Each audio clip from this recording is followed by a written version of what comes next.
All right, folks, we are live. How's it going? Chuck Holton here, coming to you from West Virginia. And we've got a quick end of the year show for you today. I say quick, but it rarely is quick because you guys have lots of great questions.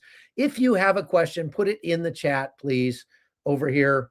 And also go ahead and post in there where you're watching from, because I like to see that. It also helps the algorithm. And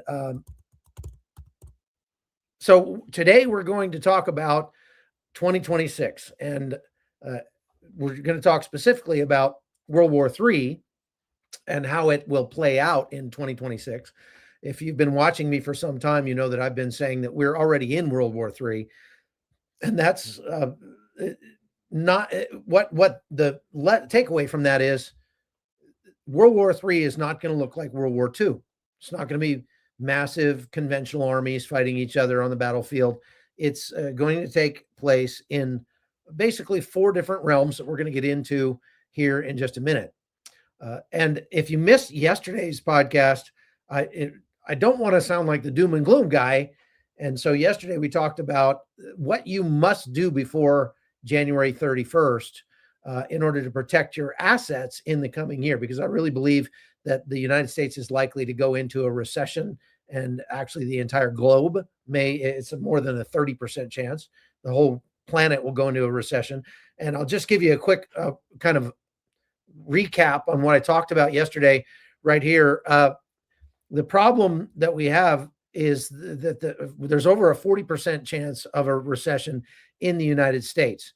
We are looking at a perfect storm in the labor market, over 8.1 million people who are retiring from the workforce next year, but there's only 3.5 million or so babies being born next year. Now, obviously, there's an 18-year gap there, but that's a sign of the demographic shift and the decline, and that makes everything a little bit more challenging. It's going to mean fewer workers, fewer people paying taxes, and that means the government's going to have to cut back on programs or ramp up their ridiculous spending like they normally do. That's probably what they'll do. Just kick the can down the road some more. Neither one of those options is good for America. Down here, it also says the transition to AI will be painful in 2026. And so the answer to that is to invest in real assets. You putting your money into things like real estate, digital gold. I mentioned that Bitcoin has gone from 126,000 to 87,000 just in the last few weeks. And so people typically don't want to buy into things that are going down, but Bitcoin is something that's designed to eventually reach $1 million a coin. So it might not be a bad idea. Just don't invest in physical Bitcoin. Don't invest directly in Bitcoin. The best way to invest in Bitcoin is through an exchange traded fund. Also, you should revisit precious metals, and that's where our sponsor comes in, Preserve Gold, for today. Preserve Gold has been so great working with us over the course of the last, 8-9 months. And gold has continued to rise and rise and rise. I've mentioned it before. I'll mention it again because about half the people watching have never seen this show before. If you are nearing retirement age or in retirement age, you should not have all of your money most likely in stocks or things that can be subject to the whims of the market. Gold is a good way to kind of stabilize your portfolio, and you would have actually done very, very well this year if you'd invested in gold or silver. Silver's up more than 150% this year, and it's still going. So if you would like to get hooked up with Preserve Gold, they'll help you figure out how to put physical gold and silver into your 401k, your IRA, whatever. Just text the word Chuck to 50505 or go to preservegold.com/hotzone, and you can get a free wealth protection guide from them and get started getting physical gold and silver into your portfolio. 2026 looks like it's going to be a really good year to be holding some gold and silver because it is going to be volatile, no question about it. Okay. So thank you to Preserve Gold for sponsoring today's podcast yet again. All right. Next thing we want to get to is there is a lot of unrest around the world. And so what I'm going to go through here is a little presentation I put together that will help us think about 2026 and understand what's coming. Because you and I both know there's not a lot that you can do about the wars in Iraq and I'm sorry, the wars in Israel and Ukraine and maybe Venezuela and all that. There's not a lot you and I can do about that, except maybe call our congressman and complain or something. And the what we need to be aware of is kind of how the conflicts that play out in 2026 could affect our families, our communities, and our countries.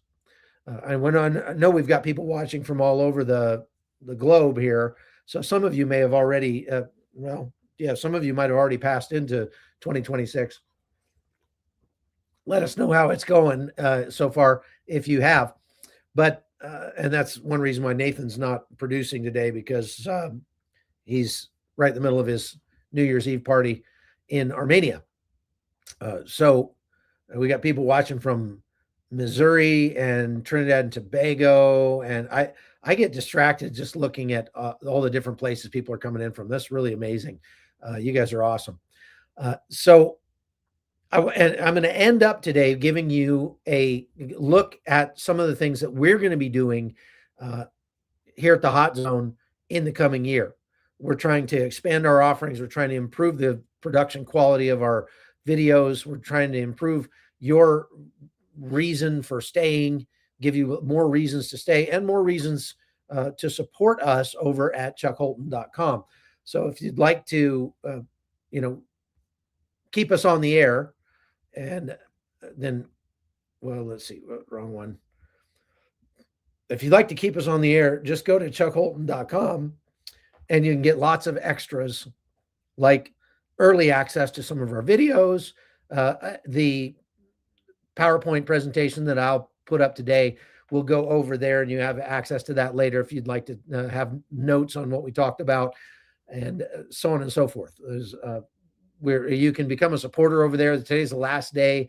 If you become an annual supporter, to get a free copy, a signed copy of one of my books. But once you become a supporter, you need to send an email to us with your mailing address, because we don't automatically have that. And we will send you a book, the book of your choice, signed by yours truly. And I've got some bulletproof left. Everything else I've got plenty of. So I've got about 12 books in print. You can go look them up on Amazon or whatever and just tell us which one you want. But you have to be an annual supporter over at chuckholton.com before the end of the day today. So I hope you'll all go over and do that. Now, let's talk about what we're going to look at in 2026.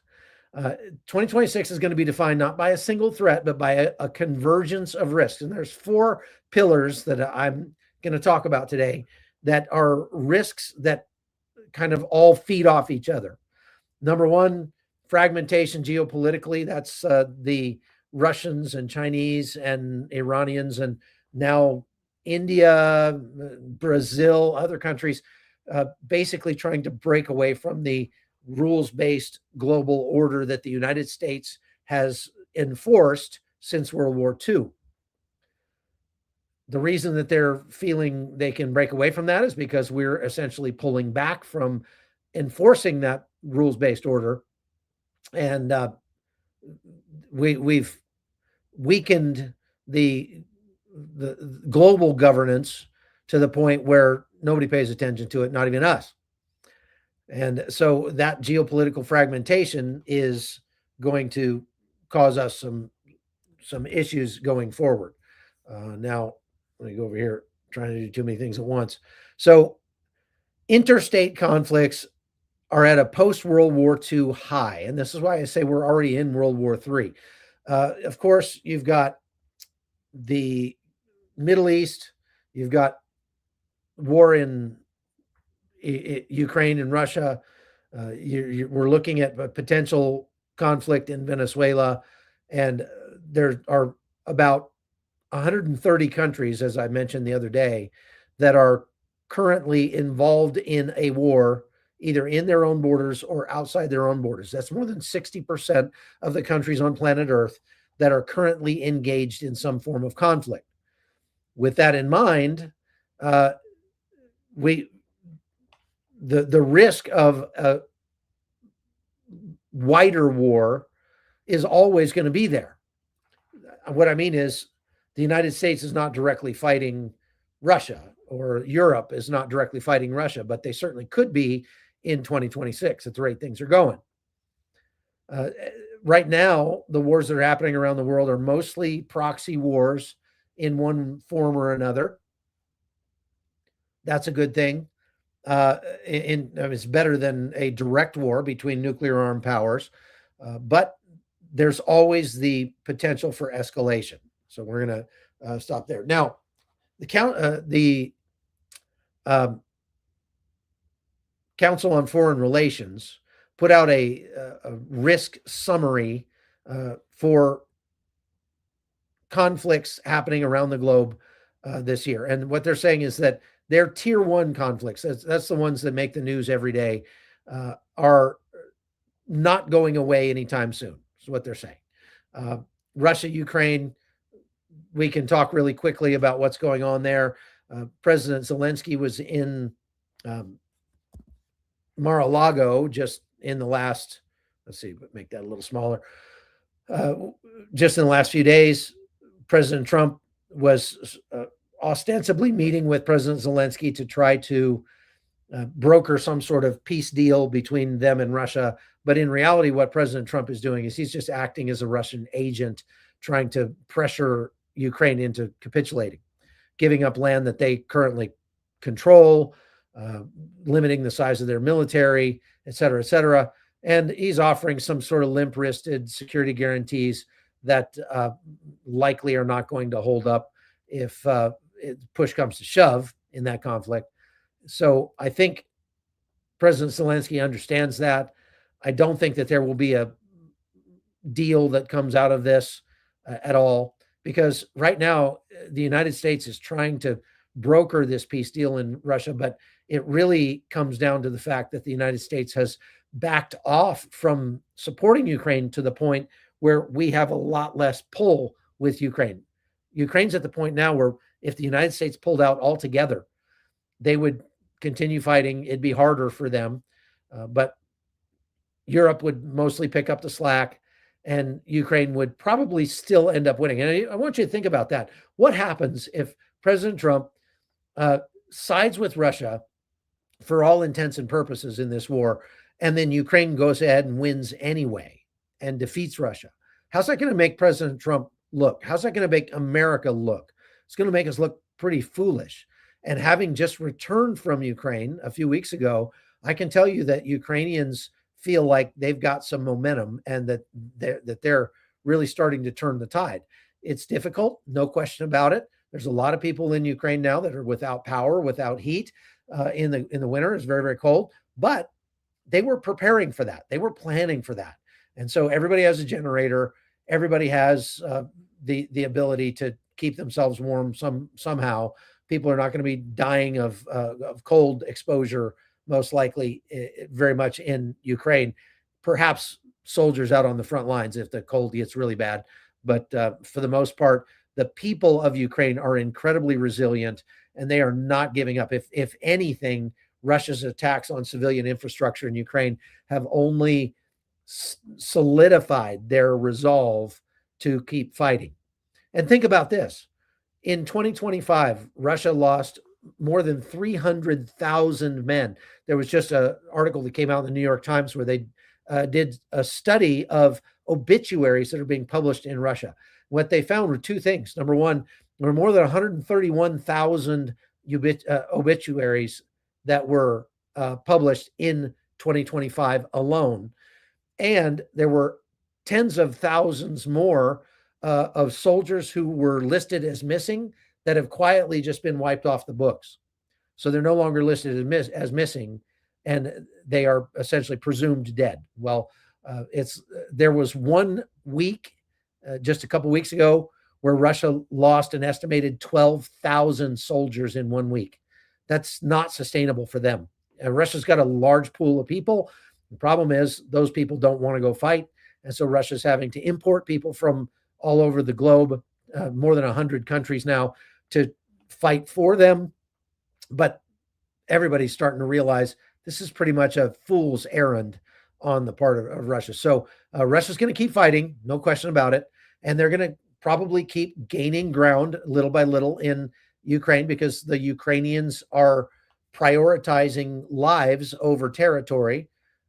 Russia is prioritizing territory over lives. And so it's only going to get harder for Russia in 2026, because they have a longer tail. They've got more as they progress into Ukraine. They've got more distance to cover to supply their own troops. The Ukrainians have built up a fortress belt that the Russians haven't encountered yet, right around Kramatorsk. So if they make it that far, if they make it to Kramatorsk, it's going to be much, much harder than it's been so far for the Russians to break through that. That's the reason the Russians are pushing so hard to get Ukrainians to give up the rest of Donetsk province, is because they'd have to give up part of that fortress belt, and Russia wouldn't have to fight for it. They could just jump across it. But let me tell you something. Russia's tactics of bombing civilian areas inside Ukraine is not helping Russia at all, because they're killing 3, 4, 5 people a day with these massive, massive attacks. You're talking about 600 or 700 drones and maybe several dozen missiles every night, or every couple of nights, whatever, in Ukraine. Ukraine is now shooting down about 90% of the drones and about 40 or 50% of the missiles that are coming in, and they're getting better at that all the time. So you imagine what Russia is spending to kill 3 to 5 civilians every night is mind-boggling. It's millions of dollars per person that they kill. And Ukrainians have like more than 30 million people. And so do the math. If Russia is only able to kill 3 or 4 civilians every night inside Ukraine, then it's going to take them centuries to take over the country. Meanwhile, the Ukrainians hit 24 nights out of the last month, out of the month of December. The Ukrainians hit 24 major petroleum facilities inside Russia, whether that's pipelines or distribution, or at the docks where they're loading the oil onto ships, or where they're getting the oil out of the ground. Ukraine is systematically dismantling Russia's ability to produce oil. They've already reduced their ability by about 40%, I would say, overall during this war. And if that continues, Russia is just simply not going to be able to buy soldiers anymore. And they're not going to be able to keep fielding soldiers out on the front lines. So Russia feels like they are operating at a disadvantage. Why there's this dichotomy here where people say, well, if Russia's not doing that well, then why are they threatening to go to war with the rest of Europe? I mean, they can't possibly hope to win against NATO, can they? Well, from the Russian perspective, they're already fighting NATO. They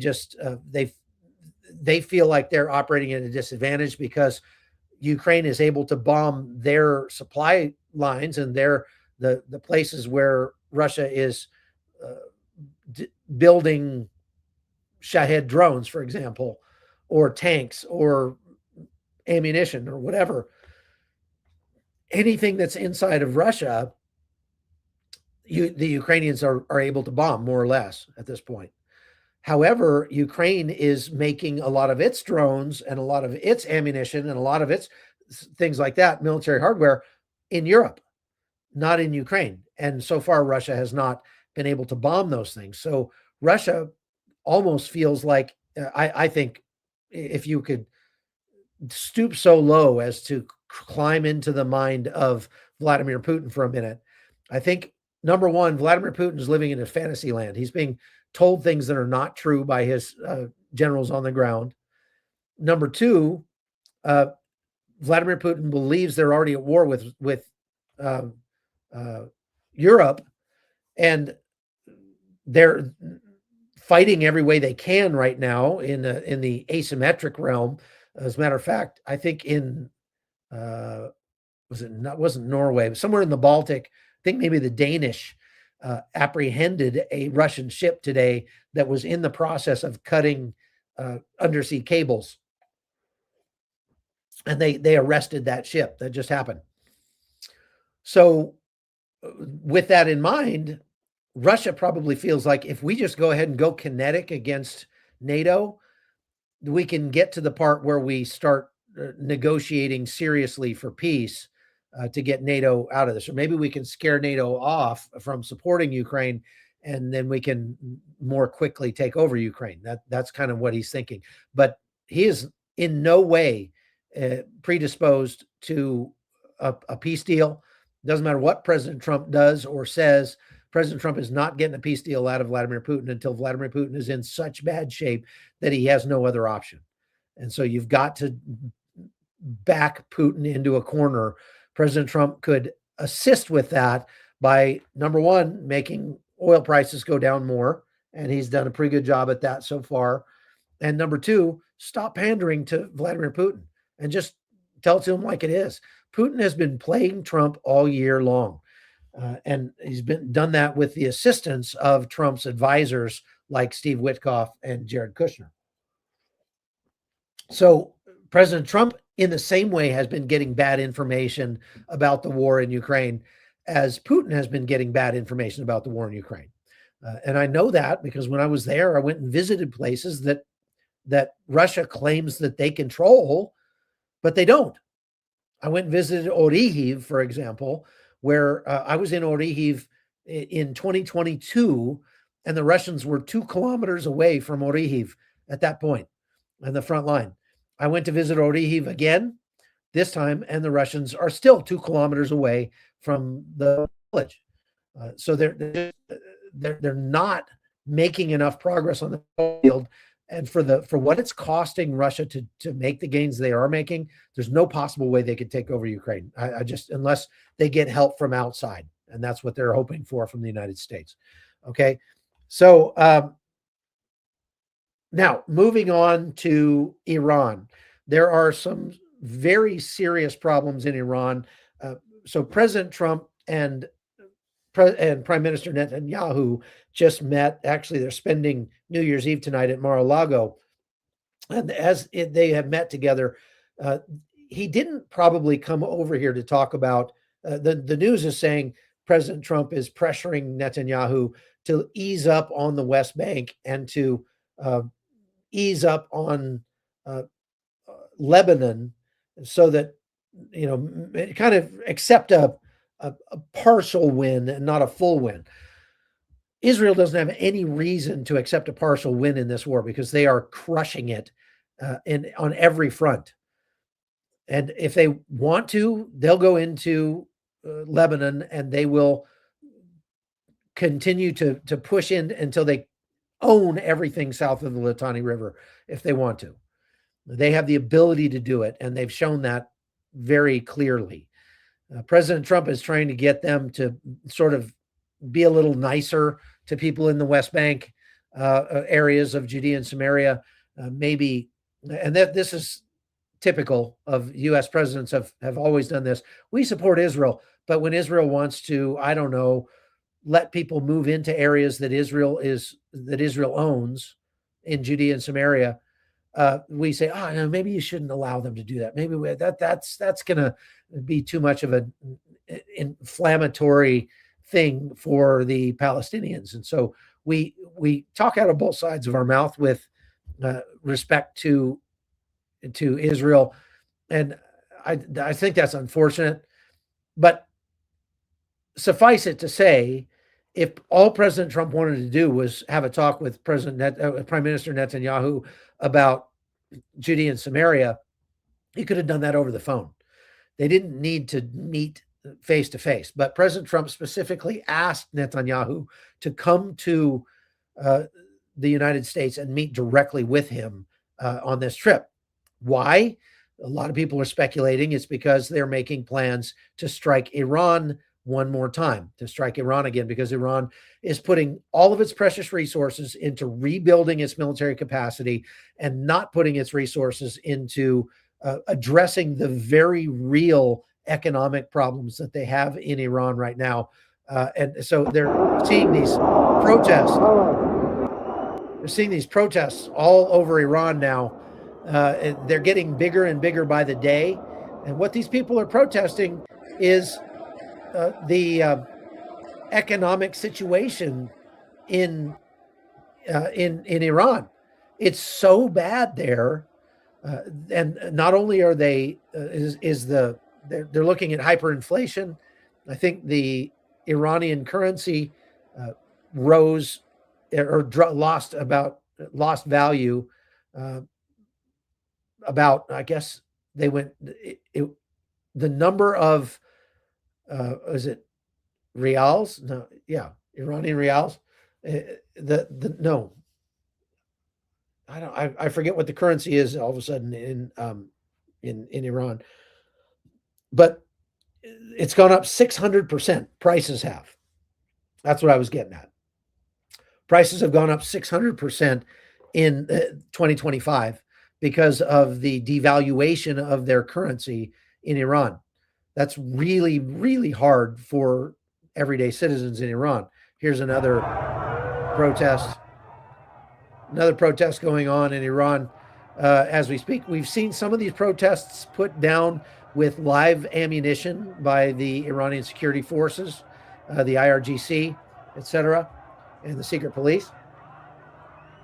But if you listen to what these people are chanting and you translate it, what they're saying is, if we stick together, we will win. Basically saying they can't arrest all of us. So these are the largest protests we've seen in Iran for probably a decade, maybe more, and probably since Barack Obama was president.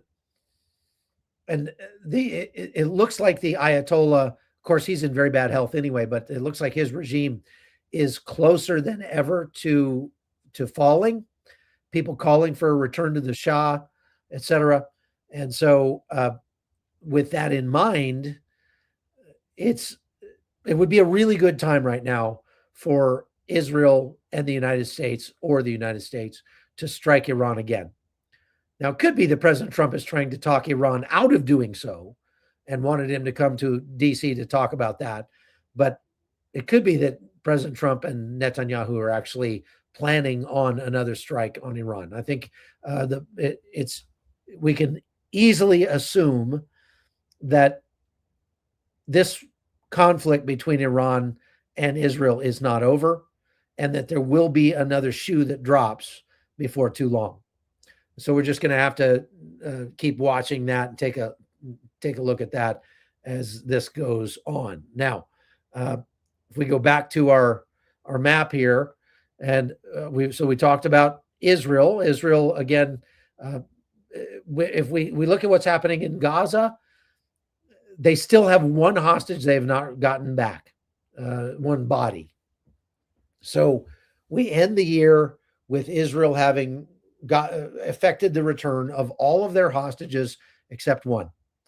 And once they get that hostage back, I guess they still believe that it's eminently possible soon that they will get that hostage back. And so with that in mind, they have held off on going hard against Hamas unless absolutely necessary. But they have cataloged like 2,500 ceasefire violations since the ceasefire took effect. Something like that. I mean, it's a massive amount of ceasefire violations by the Palestinians against Israel. And so Israel, if they get shot at, they shoot back. That's how it works. They keep finding more tunnels. They blow up the tunnels. It's just mind-boggling how much effort the Palestinians put into that tunnel system. It's larger than the London Tube. It's incredible. But Israel is systematically dismantling all of that. Apparently, during the meetings with President Trump, Netanyahu agreed that the first place to be redeveloped inside Gaza would be in Rafah, down in the south, possibly because that's one area where the Israelis have the most control, or where things are the quietest. The United States apparently is pressuring Israel to allow two-way traffic across the border into Egypt, to open up basically just throw the gates open between Gaza and Egypt. Israel is a little reticent to do that, and I don't blame them one bit, because there's a huge smuggling problem that happens whenever that thing is open. But that may happen in the coming year. Suffice it to say, I think that you're going to see Israel go back into the parts of Gaza that they don't currently control, and do what they have to do to continue to disarm Hamas, because Hamas is still not willing to give up their weapons or anything like that, their control over the parts of Gaza they're still in. So that's going to have to happen. But I don't see that as a real escalation, so to speak. It's just something that needs to be done so that this thing can get over for good. In Lebanon, there's an ultimatum that was given to Hezbollah to turn in their weapons by tonight at midnight. And if they don't do that, then Israel has the right. They've already said, we are going to come back into Lebanon and go back to fighting on the ground rather than just bombing things from the air again. So we may see that conflict ramp up again. It just remains to be seen. Of course, Syria is all part and parcel of this whole conflict, but it's not on the tier 1 list that was put out by the CFR. And so we won't talk about that too much, but it's very possible that in 2026, Ahmed al-Sharaa will fall. Either he'll be assassinated or he will step down and flee. But there are an increasing number of factions inside Syria who don't like him and don't want him in power. So there's a chance that happens in 2026. He may go the other direction and solidify his rule as well. And last but not least here, I want to talk about Venezuela, even though it's not actually a conflict yet. I'm sorry. Before I do that, let's talk about the last tier 1 conflict, and that's Taiwan. So China, obviously looking at 2027 or 2028, they have been planning to make a move on Taiwan in 2027 or early 2028. They might move that up into 2026 because they can see the kind of it's going to get more difficult for them the longer they wait. The United States just made a massive arms sale to Taiwan. It was like $13 billion. So those weapons are going to make Taiwan that much more prickly to China. There are technologies coming out that could very quickly shift the balance of power in terms of small, cheap drones that could essentially find and fix and finish any Chinese vessels that tried to come to Taiwan. There's another issue, though, with China. China is an agent of chaos in the world. They try to present themselves as a peaceful, we just want to do business and we're neutral in all these conflicts. They're not. They're an agent of chaos in the world, and they're going to continue to be so. One of the ways we know that is that the Chinese fished out their own waters years ago, and they have the largest fishing fleet on planet Earth, and they are going all over the planet and fishing out very fragile seabeds off the coasts of places like Peru and Chile and all over the globe. And they engage in very destructive fishing practices, like dumping arsenic into the water to kill everything that moves, and then just scooping up the stuff they want, throwing everything else away, et cetera, et cetera. That's going to have to be dealt with on a higher level than it is so far.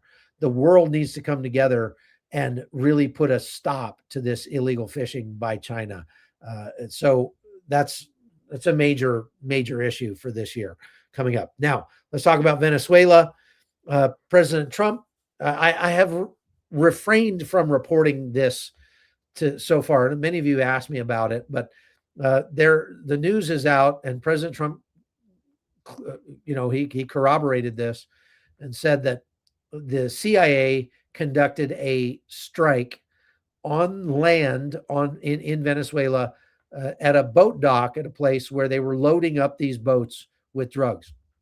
Here's President Trump talking about that in a press conference with Prime Minister Netanyahu. Well, it doesn't matter, but there was a major explosion in the dock area where they load the boats up with drugs. They load the boats up with drugs. So we hit all the boats, and now we hit the area. It's the implementation area. That's where they implement, and that is no longer around. Is that the only strike that the U.S. has done? I don't want to comment on the president. So he says he doesn't want to comment when they're asking him about whether it was the CIA that did it. And he's like, yeah, I know exactly who did it, he said, but I'm not going to comment on who it was.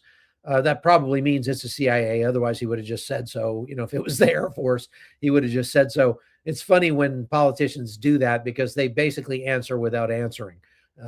But the interesting thing is there have been some open source intel analysts like Bellingcat and those guys who have gotten satellite photography, recently taken satellite photography of the entire coastline of Venezuela. And they can only find one place where anything has changed. And it's just like an end of a dirt road where it comes down to the beach. There's a couple of buildings there and a dock and a couple of boats. But they don't necessarily look like go fast boats to me, at least not the ones that are visible. They could have more boats inside those buildings. I don't know, but it looks like there's a crater there. This was not a massive strike on Venezuela, huge fireballs taking out infrastructure or anything like that. It's likely that they bombed something that was happening in real time, where they were like bringing a truckload of cocaine down to load it onto the boats, and they bombed the truck, the boats, and the docks. And that's about it. Venezuela hasn't commented on it at all that I can see.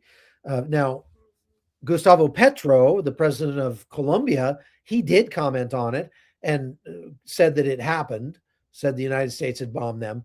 But I don't know that he has any more knowledge of that than anybody else. I think he just might be going by what is being reported in the news. I don't know.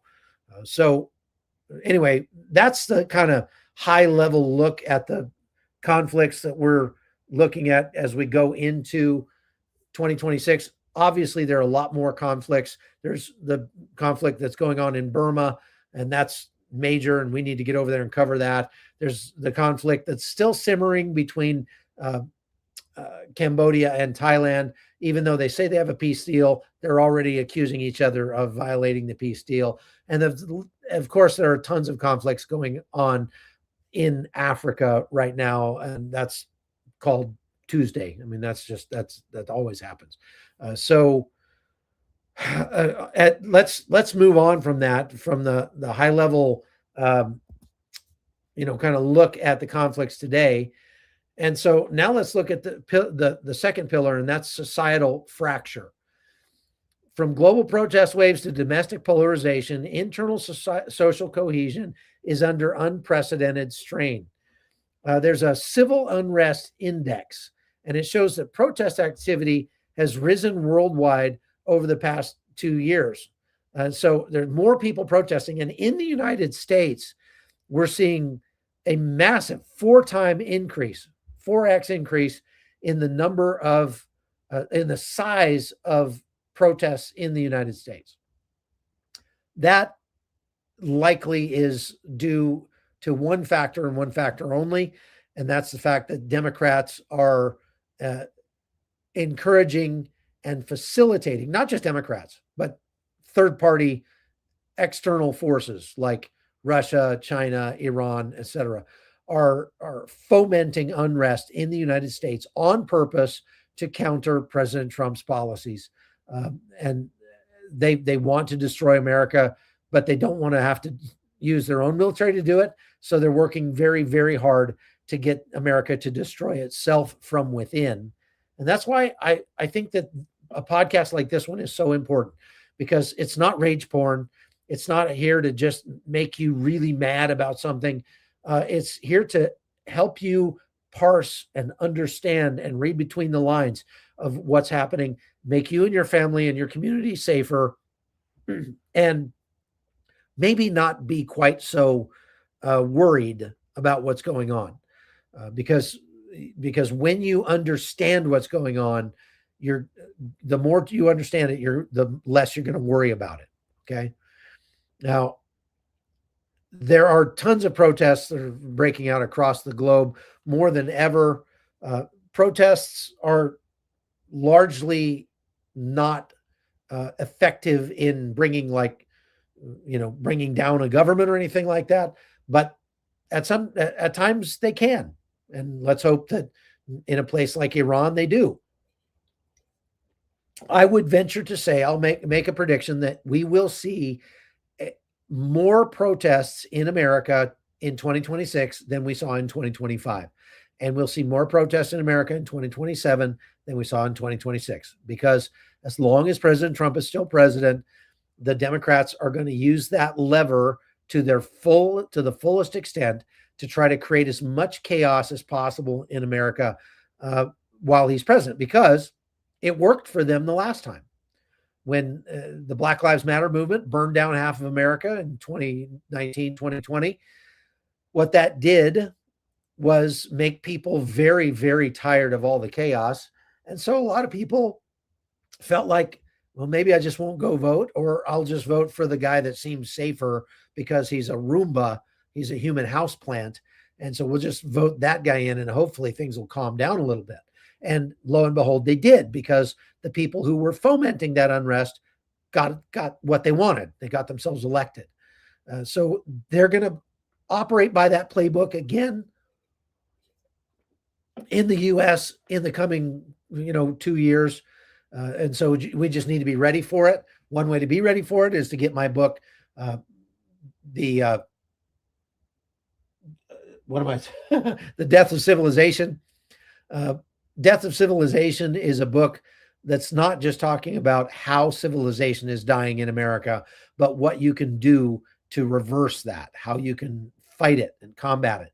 And it's not your typical prepper book, like go load up your basement with canned food and things like that. Although there's nothing wrong with that. It's more about intentionally working to build community in your neighborhood in a way that will make your entire neighborhood safer. So if you don't have a copy of Death of Civilization, get it. You can go to Amazon.com, or if you are a supporter at chuckholton.com, you can download a free copy of it. If you become a new supporter right now, today only, it's the last day we're doing this, I can send you a free signed version of the soft cover of that book. But you're going to have to do that quick, because we're getting ready to get on a plane here in a couple of days, and I've got to get everything mailed out in the next 24 hours or so. So actually, I'm going to have to get it prepared to get mailed out on the 2nd. All right. Now, pillar number 3, economic instability. I talked about this yesterday, and so I'm not going to spend a lot of time on it. But again, likelihood of a 30 to 40% chance of recession globally in 2026. And there are lots of things that could contribute to that and make it much more likely. So it's something that we need to be aware of. 3 major things that can contribute to economic problems, because economic problems exacerbate geopolitical problems, which exacerbate inequality problems, which I'll show you in a second. It's kind of a circular spiral of death to this if you're not careful. U.S. sovereign debt crisis. We are at wartime level deficits and unsustainable debt right now. The United States is at 120% of GDP as far as the amount of money that we owe. And it's actually much, much, much worse than that. But just what we admit to is 120% of our GDP. That's not sustainable. So it's what happens is that makes other countries around the globe start to lose confidence in the dollar and maybe start to move away from the dollar into some sort of cryptocurrency or basket of currencies or something like that. And that reduces America's leverage on the world stage. That could be a contributing factor in 2026 to things going sideways in a hurry. Also, we talked yesterday about the AI bubble could burst.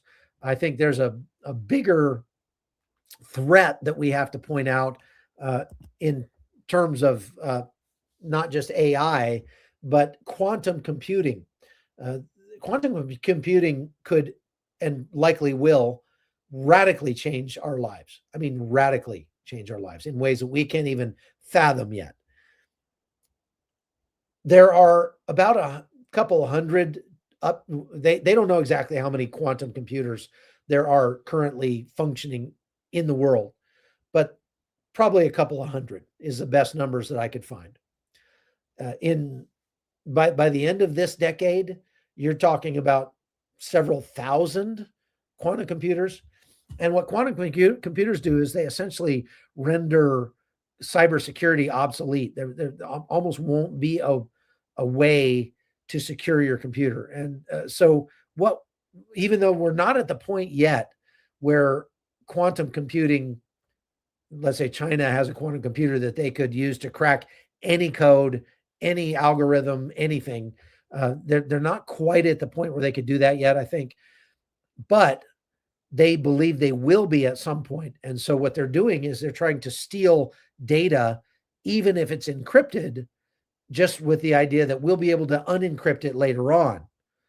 So they steal these massive databases from the US military, for example, if they were able to do that. And then we did go to war in Taiwan in a couple of years, and China had the quantum computers chewing on that data and was able to crack the codes.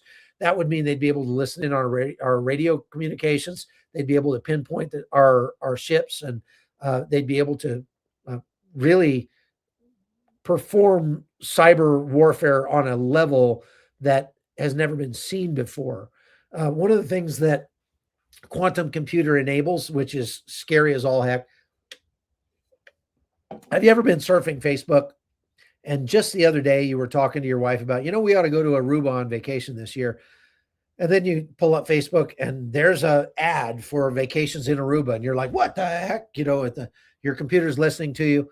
Well, Facebook says they're not listening to you. They just know you so well by your behavior that they can predict, their models can predict what you're going to be thinking about next. I don't know if I believe that, but when quantum computers start to take the fore, start to come online, that will be possible. They will be able to predict with such unbelievable certainty what future actions could be, that it will transform the stock market. If there's somebody who gets access to a quantum computer first, they likely will just win the stock market 100%. I mean, just clean up and be, trillionaires. So it's going to completely change the market. It's going to usher in any government that has the ability to use a quantum computer to predict its adversaries' movements would essentially be unbeatable on the battlefield. And so this is something that we're probably not going to be there yet in 2026, but it's coming. And it's going to change our lives in ways we can't even fathom. And so I'm not even going to begin to try to detail all of that for you. But anyway, we also talked yesterday about the oil market glut and price collapse. I told you, I think that that's less likely because the world, the Western world, is really cracking down on these ghost fleet tankers, and so that is a countervailing force against the oil market glut. But I kind of hope that prices do keep going down in oil, because that's the quickest way for Russia to lose the war in Ukraine. And I think there's probably a 20% possibility that the war in Ukraine ends in 2026. I'd like to say it's greater than that, but Russia's proven capacity to endure pain and hardship makes me pause and say, no, it's probably maybe about 20% that it ends. Okay. But Russia is going to continue, and China and Iran, they're going to continue with this asymmetric battlefield. I would say that I hope President Trump takes the fetters off of the U.S. Cyber Command and allows U.S. Cyber Command to start fighting on the asymmetric battlefield much stronger than they have so far, much more than they have so far. This threat landscape is being driven by the AI revolution, and that we don't quite know just yet where that's going to take us, but it is something the United States could, I think, easily take the lead on in terms of knocking out critical infrastructure in places and, causing havoc and mayhem. But so far, we've kept the handcuffs on our cyber command to the point where we haven't been able to do that. But this is what's most important. The second point here: these tools lower the barrier to entry and allow small groups and lone actors to inflict widespread damage or erode public trust. I believe that in 2026, we are going to see an increase in the number of lone wolf attacks and small terrorist cells acting across the Western world and across the globe, really. And so we need to understand that is the way World War III is going to be fought. It's not going to be with tanks and large armies necessarily. It's going to be with lone wolf radicalized attacks, and it's going to be with small terror cells. Understand, as I've said many times before, that all of these bad actors are connected. They are all working together when it's convenient for them to do so.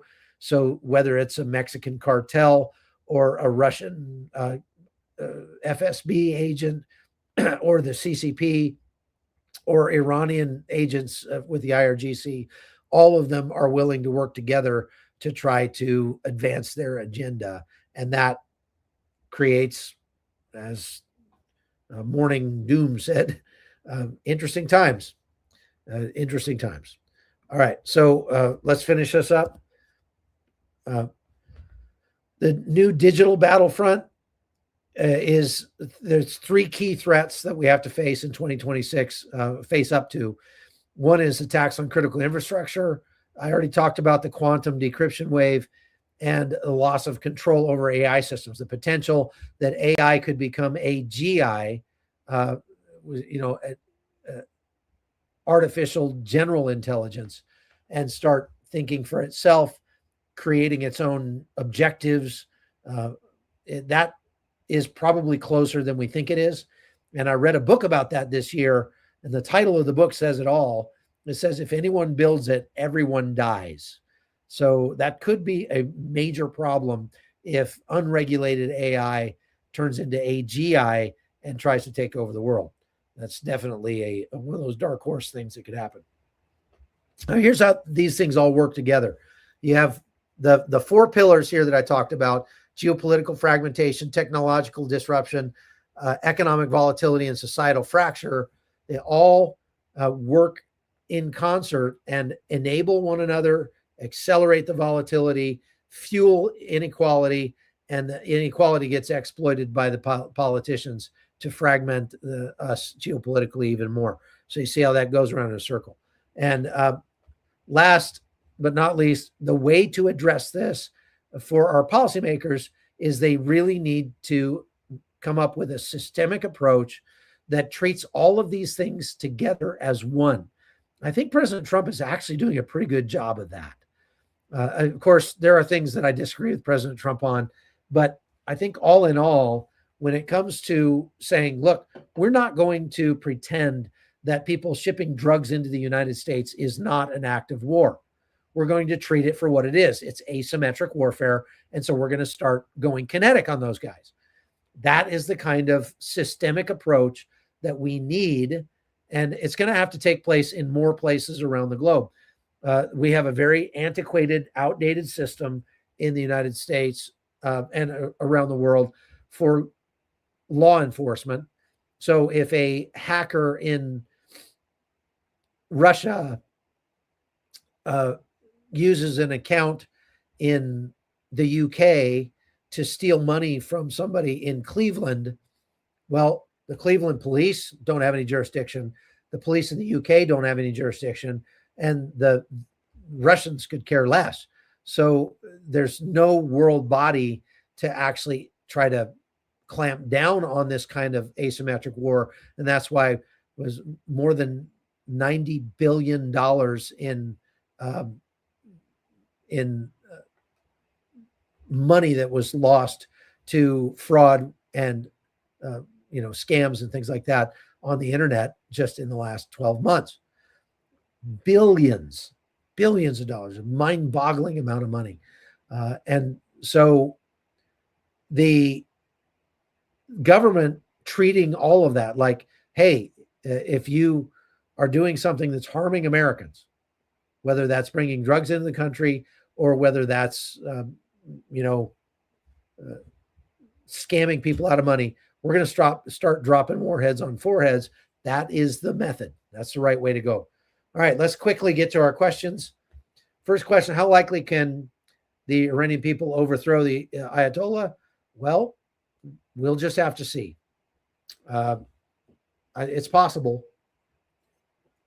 It's possible because the Ayatollah is weaker now than he's ever been. Next question, do you see a linkage between the wars in Ukraine and Israel and Trump? I think I just explained that with that circular thing here. When we go back right there, I think that shows how they're all related. If you kind of plug in what's going on there, you can understand what I'm talking about. Next question. What are your thoughts on Jake Bro's podcast? I'm not familiar with Jake Bro. Next question. What is CFR? That's Council on Foreign Relations. Next question. Do you see USA being overthrown regionally due to drones and new technologies? Not in 2026. Eventually, the United States will likely fragment or balkanize, but I don't think that'll happen this coming year. Next question. Why does Venezuela keep sending out those boats when they continue to be sitting ducks? Well, there must be some that are still getting through. We're not stopping all of them.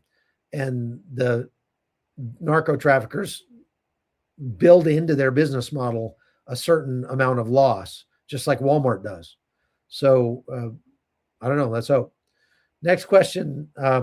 Chuck, will you be speaking more about red teams or training? Just one thing I wanted to get to is that in 2026, my new book, Red Teams, will be coming out. I'm not exactly sure when, but it's the manuscript has been turned over to the publisher. So we'll see what happens. And when that comes out, I will be talking about it quite a bit more. Do you believe Ukraine will win? The next question. Yes, I do. So next question, no water in Iran. That's true in Tehran, the capital city there. They've run out of water, and that's a huge problem that they're having to face. Next question, what happens in the UK this coming year?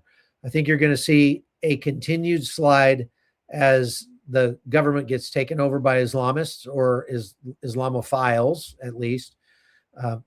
It is the future of the UK is bleak because people of English descent are not having babies by and large. But boy, the Muslim immigrants, they sure are. And they are taking over your country in real time. Not only that, your government sees that, and in order to buy votes, they've got to placate those people. And so they go after your everyday Britishers, and they, put you in jail for a tweet or something. It's crazy. Were you able to get all the puppies adopted? Yes, we were. And even the mama was adopted. We only have the daddy dog left, and we're going to hang on to him for a little while. He's a pretty cool dog. Next question is, you were talking about Syria. You mentioned CFR. Okay, already answered that one. Rich, it's a Council on Foreign Relations. Okay, next question. Do you buy real estate? Don't you think if there's a downturn that home prices are going to drop? I believe home prices are going to drop.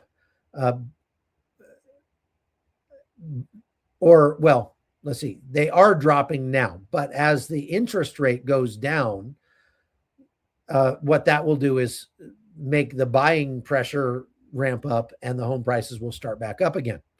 So if you haven't bought a piece of real estate as of right now, this would probably be a pretty good time to get in. I think that prices are likely to go up once the buying pressure goes up. Next question.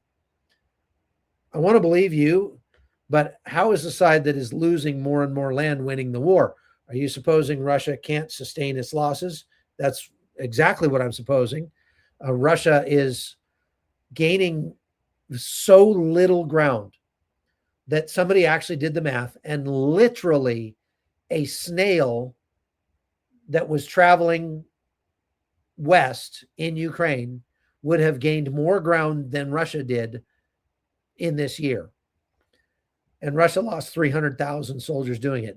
It would take, at the rate they're losing soldiers, it would take them like 30 million lost troops to take over the whole of Ukraine. And again, they haven't hit that fortress belt yet. And it is, I've been to it. I drove right by it. I've got pictures of it. And it is so well fortified that it's going to be very, very difficult for Russia to take those cities. It's going to be more difficult than anything they've done to this point. And so, and again, as they take more ground, it gets harder. It's like lifting up a chain. When you lift a chain off the ground, at first you're only lifting the first couple links, but the higher you bring the chain, the more of the chain you're supporting with your muscles, and it gets heavier and heavier and heavier. That's essentially what is happening to Russia inside Ukraine, because it's harder and harder for them to support their troops on the front lines because there's just more ground for Ukraine to strike with drones between the rear areas and the front lines of Russia. So, yeah, thank you for gifting those 5 Hot Zone memberships. I appreciate it. The K Folds. Barefoot Believer says, how do we get our metals out of USA control? Ooh, well, if you hold physical metals, it's pretty hard for the government to control them because they don't even know you have it. And I'm going to just stop right there. That's all I'll say about that. Next question. Is there any good news? Yeah, I think there is good news. If you go back and watch yesterday's podcast, I talked about it. I think there's some real opportunities in 2026 that we can take advantage of, and you could actually end up making a lot of money off of all this. We just need to understand that if you expect a downturn in the markets or a downturn in the economy next year, you got to make money a different way than just putting it into stocks and bonds. Okay. What's next question? What does Israel-Turkey conflict look like? I don't think they're going to see kinetic fighting between Israel and Turkey. I don't think the United States would really permit that. But they're going to continue jockeying for control in Syria. And so Syria is going to be the battlefield between Israel and Turkey, and it's all going to be proxy conflict. Okay. Next question. World War II is the same as River Euphrates War in Revelation, blah, blah, blah. 1/3 of mankind killed, 200 million man army participates in this war. Is that a question or just a comment? That doesn't sound like a question to me, Aaron. Sorry. So let's move on. Steve says, it seems politicians are unable or unwilling to affect the change necessary. Is it too late? Has the world crossed the event horizon? point of no return to what is the question. I think that I personally am pretty cynical that politicians will ever really do the right thing. I think we are already past the tipping point mathematically or economically in the United States because of the amount of debt that we have taken on. We're at a point where it's just arithmetic. It's impossible for us to pay it back. And so that we are past the tipping point there. So we'll have to wait and see. Thomas said, is a Saudi versus UAE, you got that backwards, UAE war coming? I don't think so. The Saudis just bombed a rebel group in Yemen that was supported by the UAE. And the Saudis sent a message to the UAE and said, we're not going to permit that. We're not going to permit you guys to keep meddling in Yemen because that's right on our border. The UAE, in response, said, okay, we're going to pull everybody that we've got in the UAE out. We're going to stop supporting those guys. So we may see more conflict in Yemen for sure, but it probably won't be a proxy conflict between Saudi and the UAE. They're not necessarily enemies. The Saudis just don't like what the UAE was supporting in Yemen. That's all. Next question. Why does it seem so many want Ukraine to lose to Russia? Yeah, I don't understand that either. Ukraine did not attack Russia. Russia attacked Ukraine. And all of the lame excuses that Russian propaganda puts out that many Americans have swallowed hook, line, and sinker don't hold water. The idea that, well, Russia's just protecting the Russians that are in Ukraine. I was there. I talked to the Russian-speaking people in Ukraine before the war broke out. They wanted to be Ukrainian. They were Ukrainian. They're like, yes, we speak Russian because our families all spoke Russian. But we're not Russian. We don't want to be Russian. We want to be European because Russians, you understand, the majority of Russians that live outside the cities do not have indoor plumbing. Russia is a third world country with a small crust of first world people that, on the top. But if you understand how most people live in Russia, nobody would want to live that way. Okay. So that's why. Next question. After the Iranian people overthrow this Islamist regime, will the new one become a powerful and an ally with the U.S.? Well, we're hoping so. And that's kind of the plan, I think. But we'll have to, obviously we'll have to wait and see. There is that Reza Pahlavi guy that is the grandson of the Shah.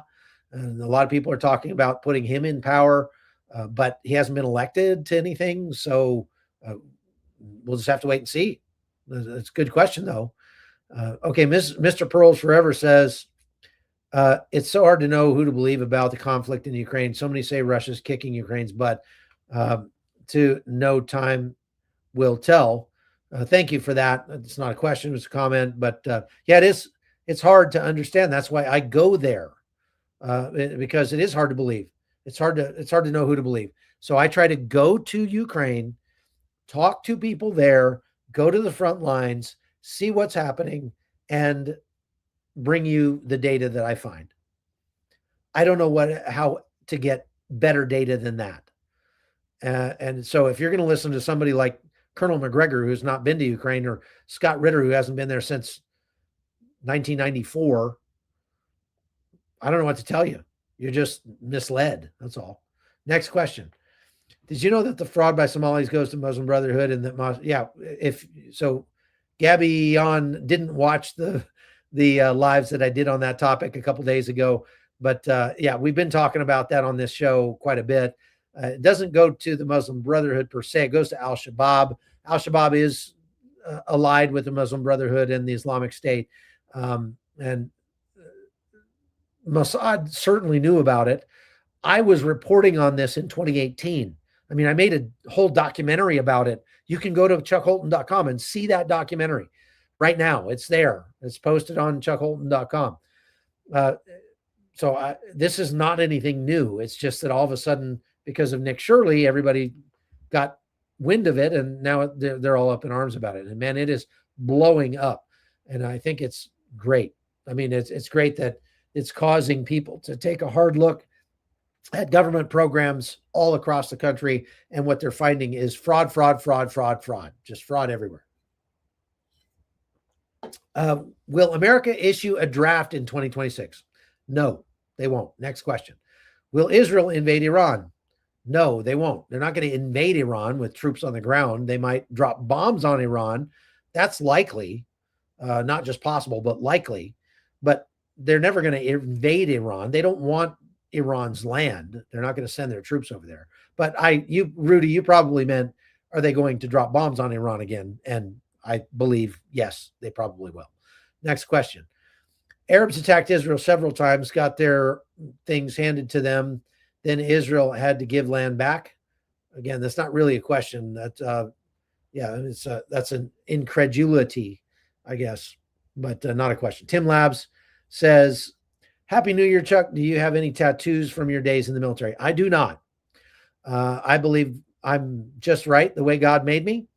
I believe tattoos, personally, my personal belief, I don't have a problem with anybody having a tattoo. I am actually fairly interested in other people's tattoos.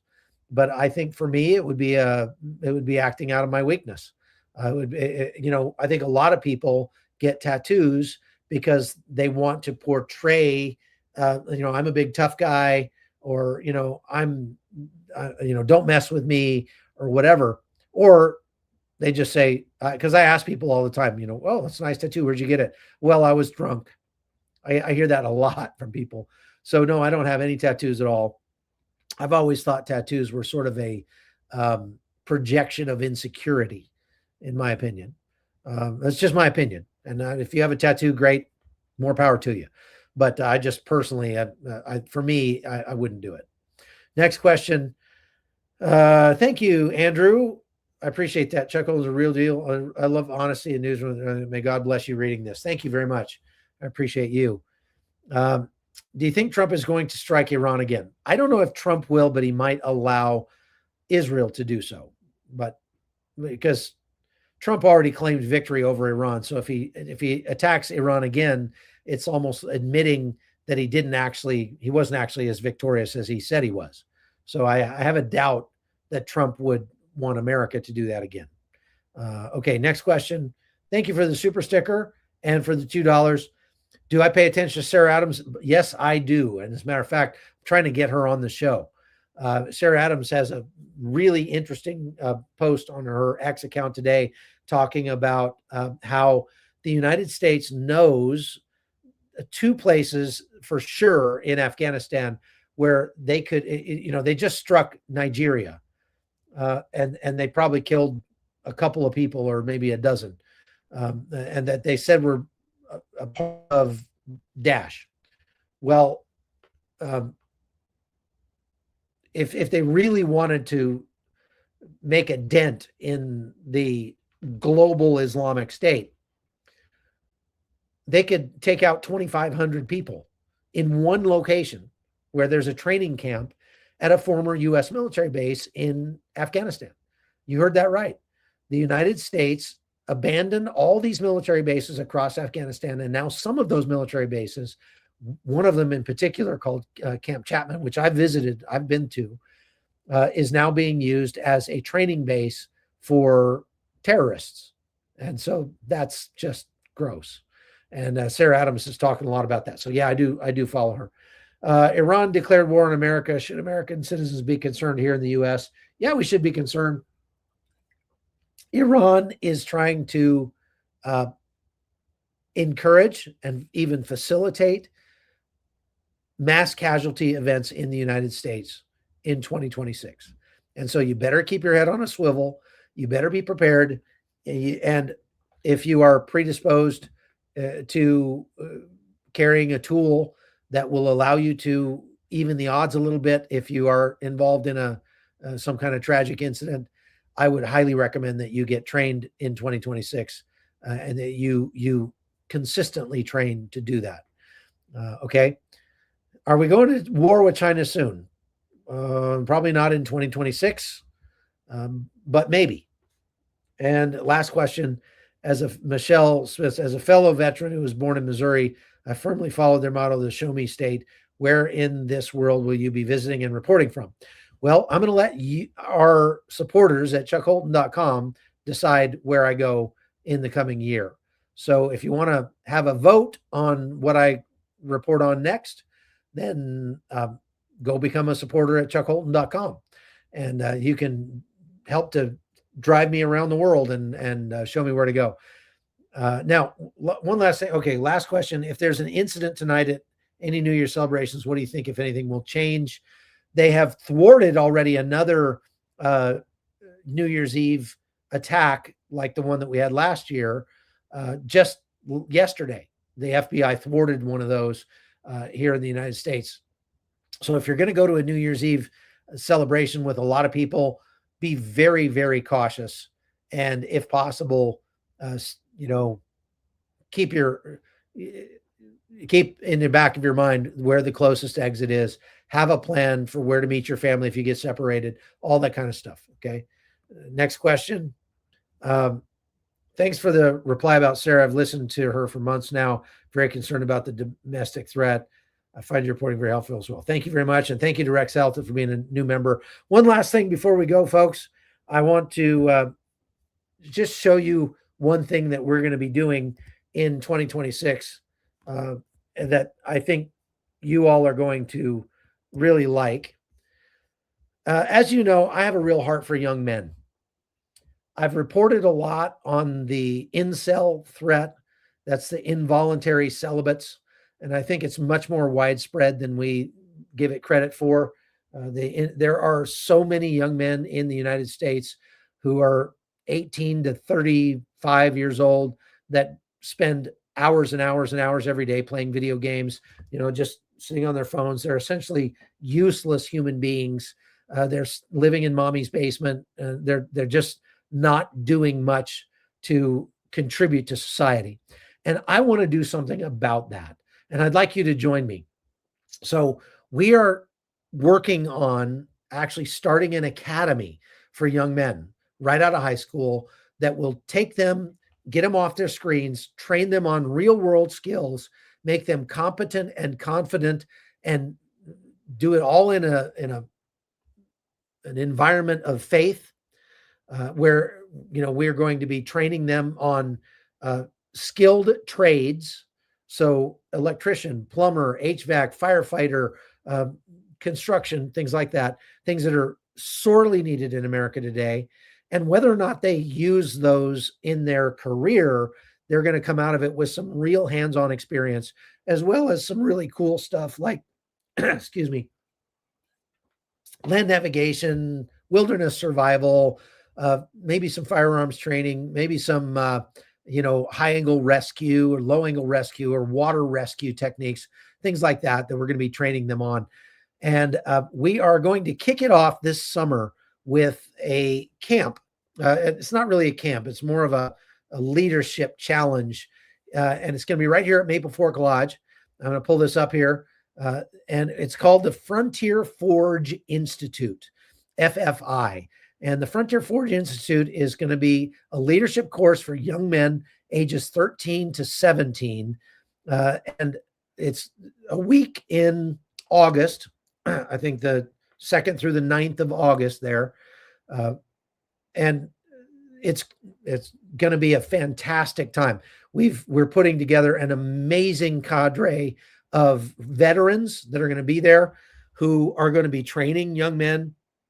This is not a boot camp or a scared straight thing for your, adjudicated youth who are, they're going to go to jail if they don't go to, something like this. No, this is for cream of the crop. Many homeschoolers will be attending, young men. It's extremely limited. We're starting very small. So we're going to keep it to about 30 people for the first class. And we're going to start raising money for this year. So if you have a son or a grandson that you'd like to see attend something like this, I will be there, and I'm going to be part of the mentoring team for the young men. Go to frontierforge.com Okay, frontierforge.org. Maybe Nathan can put that up on the screen. And you can check out the website, read all about it. And if you like, get your young person signed up for that. And we're going to move on from that as we can, if we can get the funding. And we have already identified a venue, a building that we're going to try to purchase, and we're going to try to start an actual year-long academy that will take in young men right out of high school and put them out as capable, competent, confident Christians that will change the world around them. And I'm really excited about this, as you can tell. So I hope that you will all take a look at that website, get involved, and we're going to open it up for signups tomorrow morning. Yes, so it might actually be live right now. So the first 30 or so are going to be it for this first summer camp we're going to do this year. And it's going to be kind of just a great taste of what the full-fledged academy will be like. And so I hope you'll spread the word for us. That's frontierforge.org, frontierforge.org. So thank you very much for watching. Nathan, are you still on, or did he drop off? Nathan dropped off. That's why I didn't put it up there. So maybe our great, somebody put it in the chat. There it is. Okay. Yeah. Thank you, One Tired Mama. I can always count on you. And I just want to say that happy New Year to everybody, especially to our moderators, like One Tired Mama, who have just been so faithful all year long. And we're so grateful for you. You can go to chuckholden.com and get merch. We've got t-shirts and mugs and all sorts of stuff that's available now. So make sure you go over there and check that out. And don't forget on your way out, folks, to hit the like button and subscribe to this podcast, because we got a lot of great things coming for you in 2026. So thank you very much for watching. God bless you. We'll see you next time.